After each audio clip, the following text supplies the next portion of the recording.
Welcome back to my channel. శ్రావణ మాసం వచ్చేస్తుంది కదా. శ్రావణ మాసంలో అమ్మవారికి మంగళవారం నోములని, వరలక్ష్మి వ్రతమని మనం చేసుకుంటూ ఉంటాం కదా. ఇలాంటి నోముల సందర్భంగా అమ్మవారికి ఎంతో ప్రీతిపాత్రమైనటువంటి చలిమిడిని మనం నైవేద్యంగా అందిస్తూ ఉంటాం కదా. అలాంటి సాంప్రదాయబద్ధమైన చలిమిడి ఎలా తయారు చేయాలో ఈరోజు నేను మీకు చేసి చూపిస్తాను. చలిమిడి తయారీ విధానం తెలుసుకునే ముందు don't forget to like, share and subscribe to my channel. చలిమిడి తయారీ కోసం ముందుగా నేను ఇక్కడ 1 కప్పు బియ్యం పిండి తీసుకున్నాను, 3/4 కప్ బెల్లం తురుము, 2 స్పూన్లు ఎండు కొబ్బరి ముక్కలు. ఇలా చిన్న ముక్కల్లాగా నేను ఎండు కొబ్బరిని కట్ చేసుకున్నాను. ఇక్కడ ఎండు కొబ్బరి ముక్కలు మాత్రమే వాడాల్సి ఉంటుంది, ఎండు కొబ్బరి పొడి పనికిరాదు.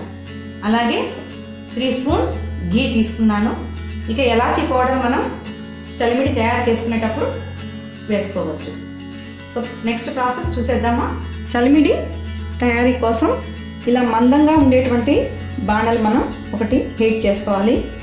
ఎందుకంటే అడుగంటకుండా ఉండాలి ఇది, కాబట్టి లోపల కొంచెం మందంగా ఉండేటువంటిది అయితే బాగా చక్కగా వస్తుంది మనకి చలిమిడి.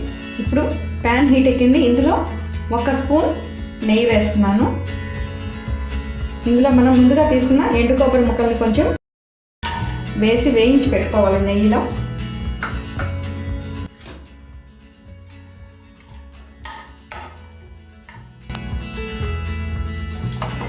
ఎండు కొబ్బరి ముక్కలు కొంచెం కలర్ టర్న్ అయ్యి రెడ్ కలర్కి వచ్చేంత వరకు మనం వేయించుకోవాలి.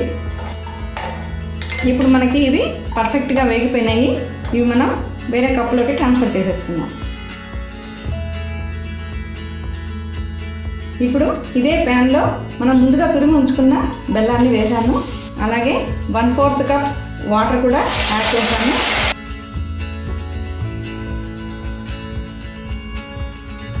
ఇప్పుడు చూసారు కదా, బెల్లం మనకి ఇదేం పాకం రావాల్సిన అవసరం లేదు.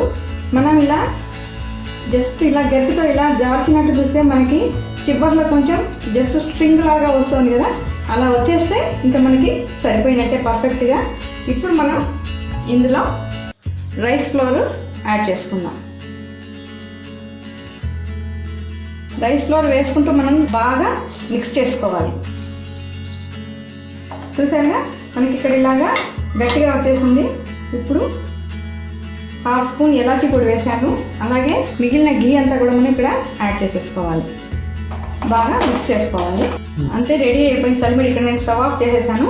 మనం ముందుగా వేయించుకున్నాం కదా నేతిలో, ఈ ఎండు కొబ్బరి ముక్కలు కూడా నేను ఇక్కడ యాడ్ చేసేస్తున్నాను.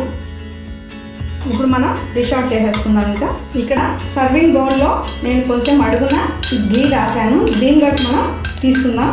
చల్లారిన తర్వాత మనం దీన్ని కావాలంటే ఇలా చిన్న చిన్న బాల్స్ లాగా చేసుకోవచ్చు, లేదంటే మీకు ఇష్టమైన షేప్లో చేసుకోవచ్చు, లేదా అలాగా ముద్దలాగానే కూడా ఉంచేసుకోవచ్చు. ఇక్కడ చలిమిడి రెడీ అయిపోయింది. మనకి కాజుతోటి నేను గార్నిష్ చేసేసాను. దీన్ని మనము తాంబూలాల్లో సర్వ్ చేయాలంటే చిన్న చిన్న బాల్స్ లాగా తయారు చేసుకొని సర్వ్ చేసుకోవచ్చు. అమ్మవారికి అయితే మనం ఇలాగే నైవేద్యం పెట్టేసుకోవచ్చు. చూసారుగా ఫ్రెండ్స్, ఈ చలిమిడి తయారు చేయడం చాలా సింపుల్ అండ్ ఈజీ.